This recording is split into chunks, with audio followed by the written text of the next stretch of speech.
Thank you, everybody. Give me a big round of applause for that outstanding introduction. Well, hello, Michigan. Happy New Year to everybody. What was that? I love you back. I want to thank all the outstanding leaders that we've got here today. I want to introduce some of them. We've got Secretary of Labor Tom Perez here. We got Detroit Mayor Mike Duggan here. Senator Gary Peters is in the house. Congresswoman Debbie Dingell is here. Your outstanding CEO Mark Fields is here. Now, I have to say, I love the Secret Service. I love the beasts that they put me in, and that's what we call the cars I drive in, the beasts. So I like my ride these days, and it was made in Michigan too. But I just had a chance to look at these new Mustangs, and I got to say that the Mustangs had a little more style, a little more flavor. Bill Ford is in the house.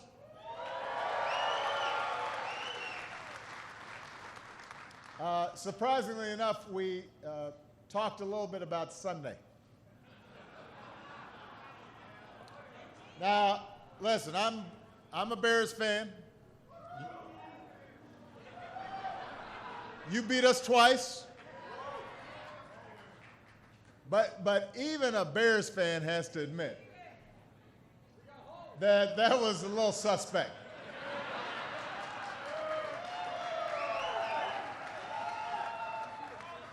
I had never seen anything like that before. I would have been pretty irritated. Were you irritated? Oh, yeah. But all I can say, because I'm used to saying this, I'm a Bears fan, there's always next year. And look, you've got a lot to be hopeful for. First of all, you got one of the best defenses in the league. Fine young quarterback, Megatron. And if there's one thing that you can take to the bank when talking about Detroit, is that Detroit always comes back. Detroit always comes back. And that's why I'm here today. One of my New Year's resolutions is to make sure that more Americans in Wayne, more Americans in Michigan, more Americans all across this great country, that everybody feels like they're coming back. And there is no doubt, thanks to the steps that we took early on to rescue our economy and to rebuild it on a new foundation, we are entering into the new year with new confidence that America is coming back. Now, you don't have to take my word for it. The facts are the facts. And let's face it, a lot of times, the media doesn't like reporting on good news. But every once in a while, it's important for us to hear some good news, not to make us complacent, but to give us confidence that if we work harder, we can make even more good news. So here's how we begin this year.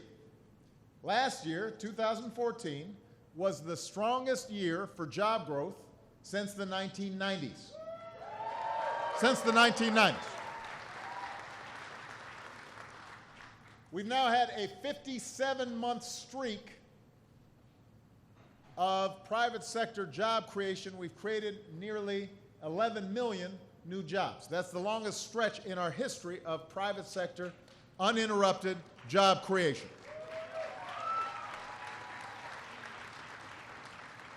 Here's another way of thinking about it. Since 2010, we, America, have put more people back to work than Europe, Japan, and every other advanced economy combined. Combined. And let me tell you what's leading the way. American manufacturing. After a decade of decline, American manufacturing is in its best stretch of job growth since the 1990s. Here in Michigan, manufacturers have created more than 100,000 jobs, helping to cut your unemployment rate in half. So we're making more stuff. We're selling it around the world. America is the #1 producer of oil, the #1 producer of gas. It's helping to save drivers about $1.10 a gallon at the pump over this time last year.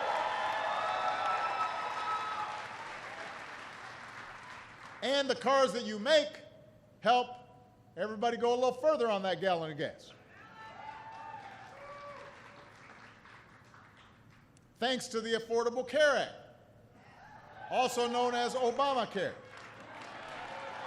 About 10 million Americans gained health insurance just over this last year.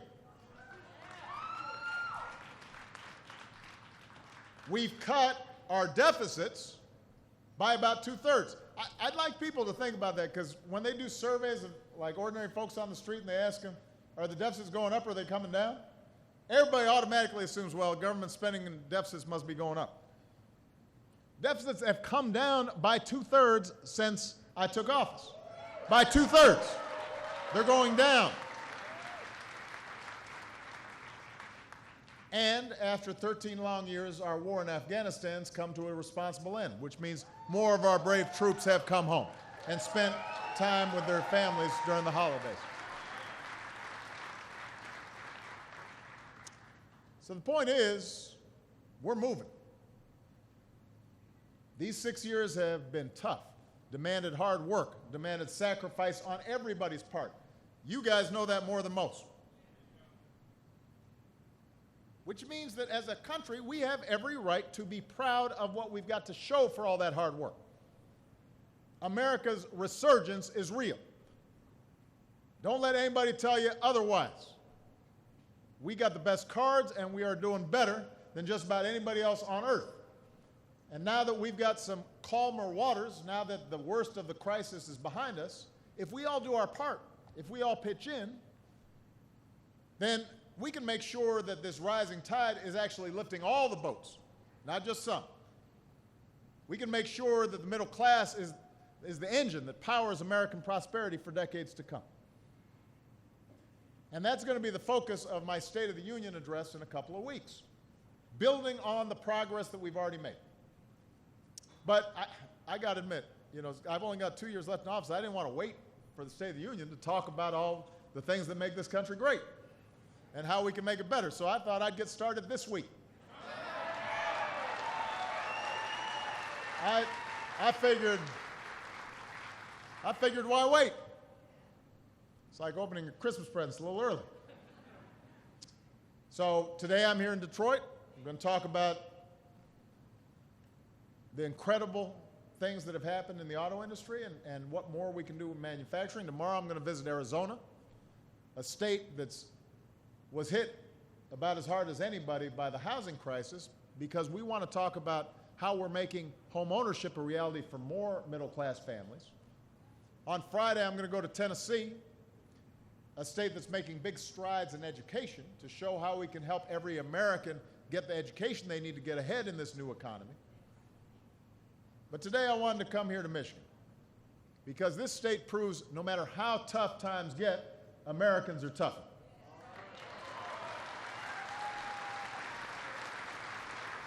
So, plus I wanted to see the new Mustang. Now, let's just take a minute and think about what you've had to fight through.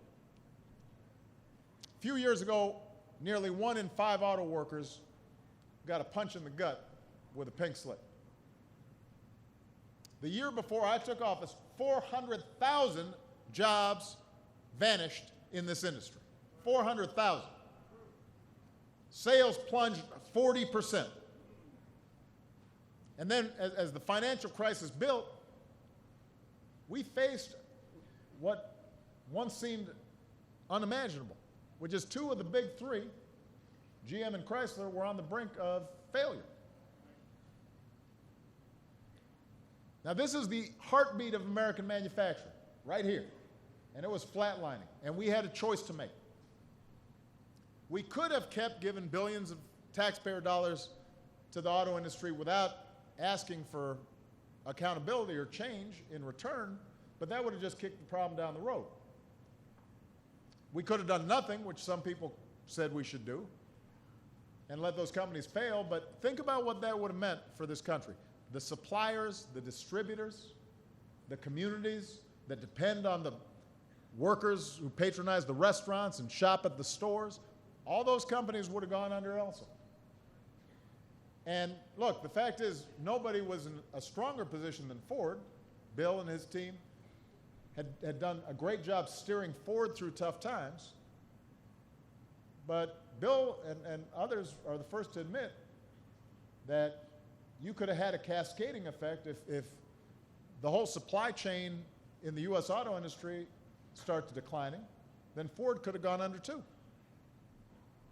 Plants would have shuttered. We would have lost this iconic industry, sold for scraps. And folks like you, the men and women who built these companies with your hands, would have been left hanging out to dry. And the communities you depended on, the school teachers, the small business owners, the servers in the diner, and let's face it, the barkeep.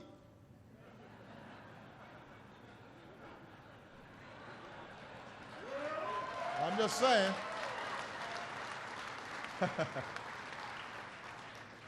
Are you a barkeep or are you just waving at me? But everybody would have been affected. Their jobs were at stake too. And it's more than that. The jobs in the auto industry have always been about more than a paycheck. They're a source of pride for generations. It was representative of what it meant to get into the middle class. You work hard in this job, you could afford to raise a family, buy a house, go on vacation, retire with some dignity. You knew you were making something that people could count on. You know, it meant something. Every car you sent off the line brought you that step closer to doing the right thing by your family and giving something to your kids and having a sense of security in your life. So plants like this one built more than just cars. They built the middle class in this country, and that was worth fighting for.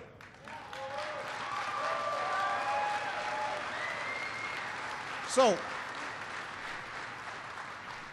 in exchange for the help, we demanded responsibility. We said to the auto industry, you got to change with the times. Plants retooled, plants restructured, labor and management worked together, settled their differences. Everybody put some skin in the game. Everybody made some sacrifices. It wasn't just some. It wasn't just the workers who gave something up. Everybody. And that's how things work best, by the way, when everybody's in it, when workers and businesses work together. When whoever's in the boardroom and folks on the floor, they both understand they're in it together. And we believe that America's best when everybody's in it together. And we rejected the false choice that either unions or businesses could succeed, but not both. We said, you know what? What's going to work for that company is also going to work for that worker. And vice versa, which means when the company's doing better, then the workers got to get their share as well.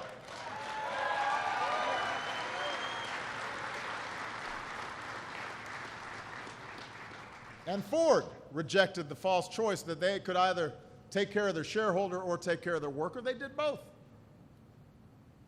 And the company benefited and America benefited. We believed in shared sacrifice, and that shared sacrifice leads to shared prosperity.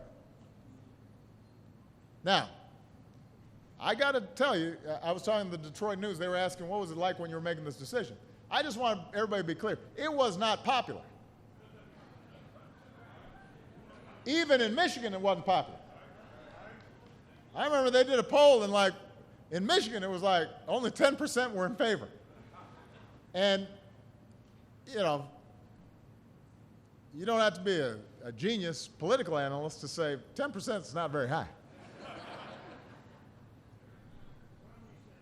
And look, it wasn't on my to-do list when I ran for president. I wasn't expecting to have to do this, but I ran not to be just doing the popular things. I ran not just to do the easy things, I ran to do the right thing. And saving the American auto industry was the right thing to do. Betting on you was the right thing to do. It was the right thing to do. And that bet has paid off for America because the American auto industry is back.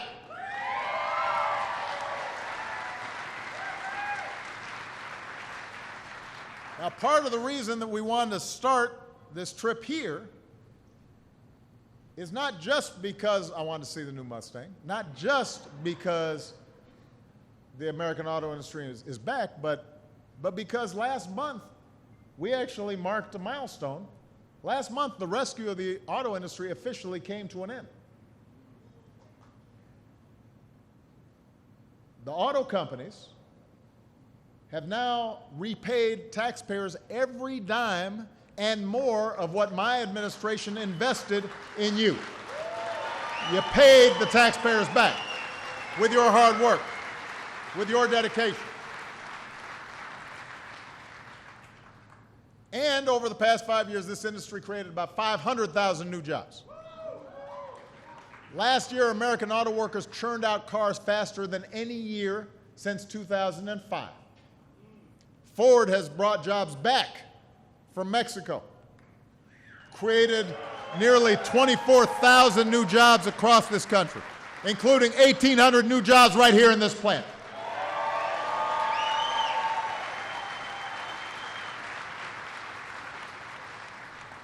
And after more than a century since Henry Ford introduced the moving assembly line, you're reinventing it. One production line for gas, electric, hybrid, plug-in vehicles. That's the first in the world right here in Wayne, Michigan. First in the world.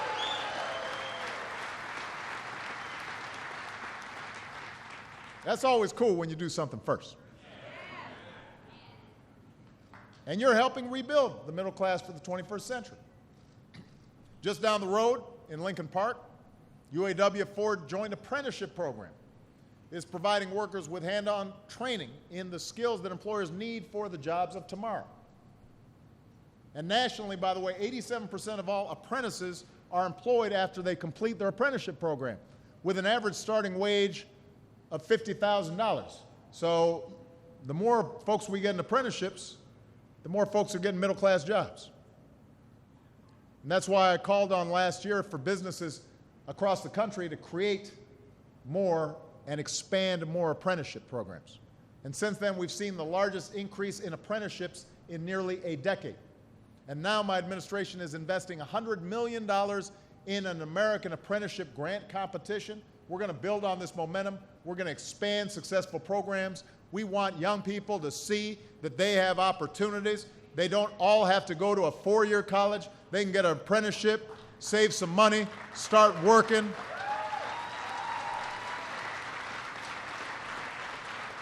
Build a family, buy a home, get some Lions tickets.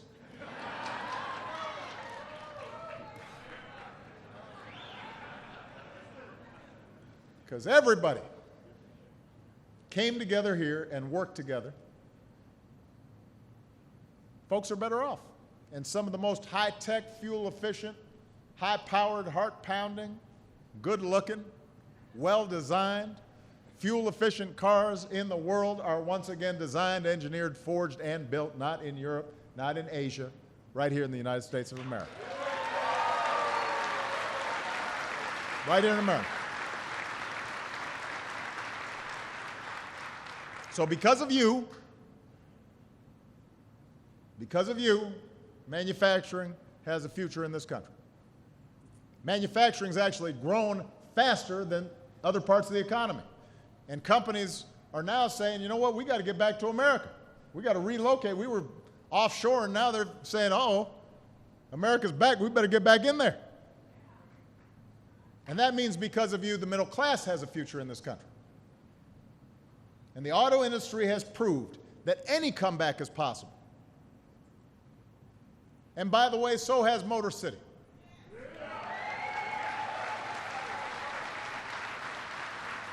So is Motor City. A year and a half ago, Detroit became the largest city ever to file for bankruptcy. Today, under the leadership of Mayor Duggan, Detroit is charting a new course. Businesses and private investors are making big investments, including Ford, which is helping to launch a tech startup incubator downtown. New restaurants and stores are popping up. Residents are fighting blight, securing abandoned homes, cleaning up neglected neighborhoods. We're seeing stories of young people who left town for other opportunities, didn't think they could make it here, and suddenly they're saying, you know what, maybe I want to get back to Detroit, hoping to be part of the rebirth of this city. Now, this city still faces big challenges, but you're coming back. Just like the auto industry is going to have to continue to come up with new ideas and new designs and address competition. It never stops. We got to stay hungry. We can't be complacent. Just like America's got to still keep on working. Just like the Lions got to still come up with a little more work. But we're coming back.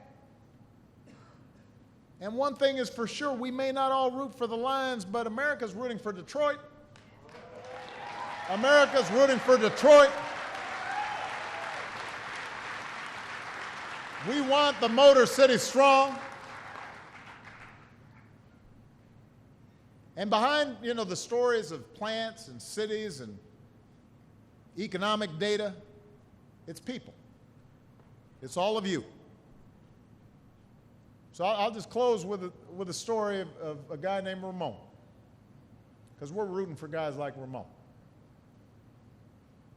Ramon spent 8 years in the military, served in Afghanistan, served in Iraq. Ramon here? Raise your hand, Ramon.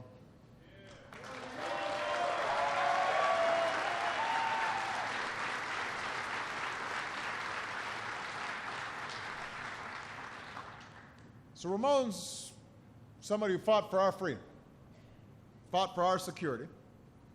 But sometimes, we give lip service to supporting our troops, and then when they come home, they get lost. So when Ramon came home, he had a hard time finding a job because it was a tough economy. He didn't want to be a burden on his family. So he moved into a homeless shelter. Took whatever work he could get. And then one day in 2012, a VA counselor that he'd been working with handed him an application from Ford. Ford was hiring for new shifts. Imagine what Ramon felt the day he knocked on his grandpa's door, his grandfather who had spent 25 years building Mustangs in Dearborn. And Ramon was able to tell his grandfather he got a job at Ford. And now Ramon's got his own place. And now Ramon's got a good job right on the line here in Wayne. And every day he's doing just what his grandfather did, and he's proud. He's punching in and building some of the best cars in the world. If you want to know what America's about grit and determination and hard work and sacrifice and looking out for one another and not giving up, think about Ramon. Think about Detroit. Think about the auto industry. Think about the Midwest. Think about Michigan. Think about America. When our assembly lines grind to a halt, we work together, we get them going again. We don't give up. We get up, we fight back, we come back stronger than before thanks to the hard work of people like you. America's coming back. And I'm going to be on your side every step of the way. Thank you, Michigan. God bless you. God bless America.